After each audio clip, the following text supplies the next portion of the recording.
morning, Anne-Grete. Now today I'm going to be interviewing Anne-Grete from YourSpace Limited. Anne-Grete offers a decluttering service. She's a consultant who comes into your space to make sure that you have a space that's purposeful, proud and productive. She does this by offering a decluttering service, a lifestyle mentoring service, and some fantastic interior design advice. Anne-Grete naturally incorporates Feng Shui principles that provides your space with balance and harmony. And Anne-Grete believes that your space is productive when it's joyful. So welcome, Anne-Grete, and thank you for being our interviewee on systems and how they can make a lot of difference in your business. Thank you, Fiona. Welcome. It's lovely to be here. Right. So, Anne-Grete, I'm going to take you through some fantastic questions because you know me, I'm a systems guru and I find them, systems are the things that make your business hum along in the background, and I know that you provide some fantastic systems for your clients. So when we think about your business, what systems have helped you to grow your business? The systems that have helped me are really rituals, creating a system out of something that innately is in you on how you like to work. And to me, that's how systems are actually successful, when you're listening to how you operate and how you like to make your life flow by doing things a certain way.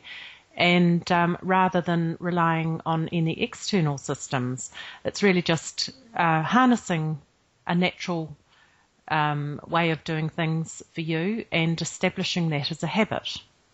Oh, fantastic. That makes sense. And in your business, I know that in most business owners I've talked with, they find it quite hard when they're starting out in business to decide what software or what systems are going to be best for their business. How did you go about making your decisions? Over the years, I've tried lots of systems and I've read lots of books, and I've pulled out the pieces that have resonated with me and how I like to work. And I noticed how big a difference it made when you are doing something that resonates with how you naturally work. So rather than zooming in on a system, I've really devised a group of things and rituals that work for me and that are really easy. I find people are overwhelmed with feeling they have to learn how to do things a certain way, and it's not a cut and paste solution for most people. So I've got my gurus that I follow, and they must be like-minded thinkers and doers to me, and I pretty much have developed from that. Right. And is there any specific tools on your computer that you use that you find really useful? Oh, your calendar, of course. Yes. If it's not in the diary, it remains a wish, doesn't it? It doesn't become a goal. Good point. I like that. Good saying. Cool. And how did you, and when you started your business, how did you go about introducing your systems or deciding which was best for you? Talk about the decision process for you.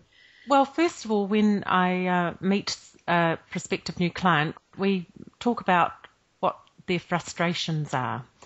And after discussing what is not working for them and finding out what is working for them, then we can discuss how I can improve the areas that need a system put in place. So basically it is a discussion. Great. So you spend a lot of time asking them questions about themselves and how their lifestyle is currently working for them. Yeah, and who else is in their life and how they would like their life to be. And that clarifies to me what the area that we need to work on is, and also what's missing and why it isn't coming together for them. Great, cool. And who were that you mentioned before that there was some gurus that you followed?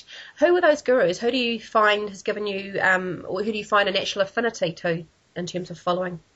Julie Morgenstern was my very first, and I've had her.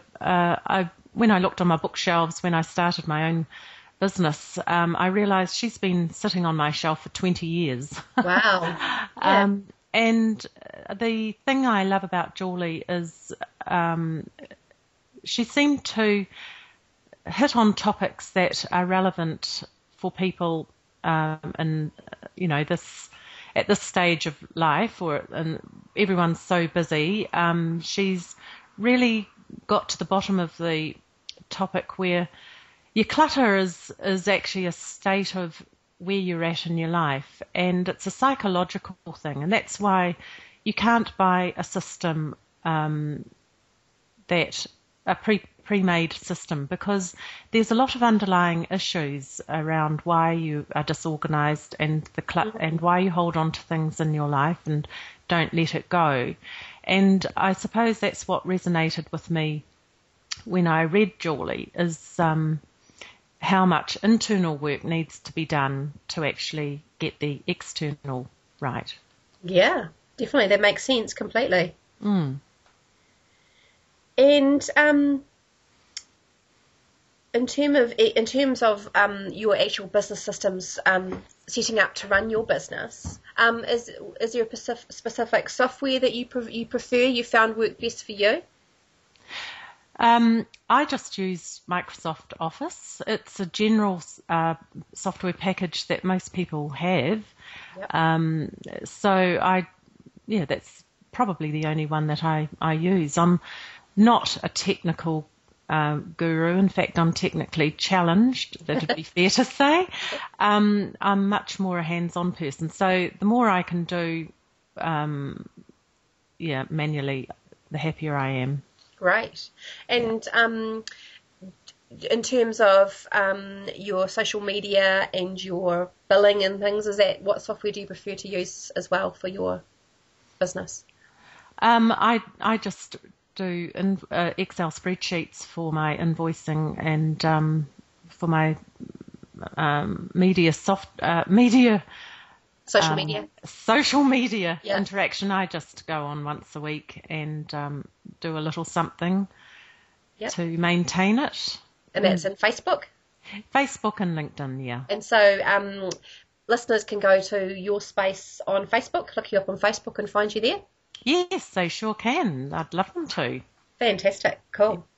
And you provide tips and hints there, don't you, and before and after shots to inspire people? Yes, and items that I come across that I think are useful. I'm always inspired by projects that I'm working on at the time. If I'm out looking for a little something that will provide a solution, then I like to put it up online, because I think if one client needs it, there must be another who would appreciate finding a useful tool. Yeah, it's a great repository, isn't it, for storing information and sharing knowledge? Oh, it's fantastic, and Pinterest is fantastic too, and the visuals and and so you create what's there? Possible. Yeah, and that's another way for you to share information and knowledge with your clients. Totally, yeah, it's a great tool actually. Great. Is there any other sites that you find you use for research or for ideas? Houzz is quite good. HOUZZ. Okay. I like looking at the visuals on there. But no, basically, I don't like to spend a lot of time online, I'd have to say. Yeah. I love my magazines, and I think it's nice removing yourself from a space to a nice cafe and checking out what is of interest in magazines, and that helps me to realise what the topics are that people are concerned about at the time as well. Yeah, so it's a good place for research then, by the sound of it. It is. It's a great resource actually, local cafe. Yeah. And do you find that you need to keep up, refreshing and reviewing, that's part of your system, is to keep up to date with what's currently trending in design? Not really, because I don't. When I deal with a client, I like to use what they've already got before we go and get new supplies in. And of course, part of my whole philosophy is not to bring more things into the house. Ah, good point. And to be very mindful about what you do buy and what you do bring into your house. Yeah. And so when I meet a client, I'll see what they've got. We often find we've got what we need for the first steps anyway. Yep. We just reuse a lot of items, and then we'll decide what we can add value to their space by getting. So I don't really like to be a trend follower. Yep. But by the same token, of course, new products are always exciting. If they can give you a better way to find a solution to storing things, then it's got my attention. Yeah, definitely. Yeah, so that would be the key stuff that you keep up to date on. Then is new storage ideas or organising ideas. Yeah.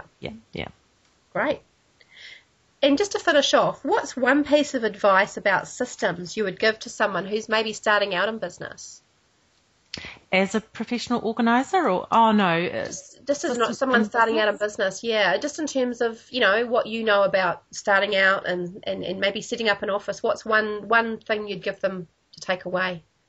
Get help before you start, because it stops you making so many expensive mistakes along the way. Yeah. And if you get a professional to help you, whether it's with your computer systems or whether it's with your physical paper systems, spend the money and learn it the right way the first time, and it'll put you in good stead from day one. That sounds like a very, very useful piece of advice. Well, I've learnt the other way. Haven't we all? Yeah, definitely. I think I can definitely relate to, trying to reinvent the wheel and then having spent a lot of time and then finding, there's a very simple template I could have used rather than having to create it myself. So you can spend a lot of time and a lot of frustration in trying to design something yourself and save yourself a bit of money, but it's an expensive way to go about it in the long run. Great. Yes. Well, thank you for your time today, Anne-Grete. You're so welcome. It was lovely talking. I look forward to interviewing you again. Likewise. Thank you, Fiona.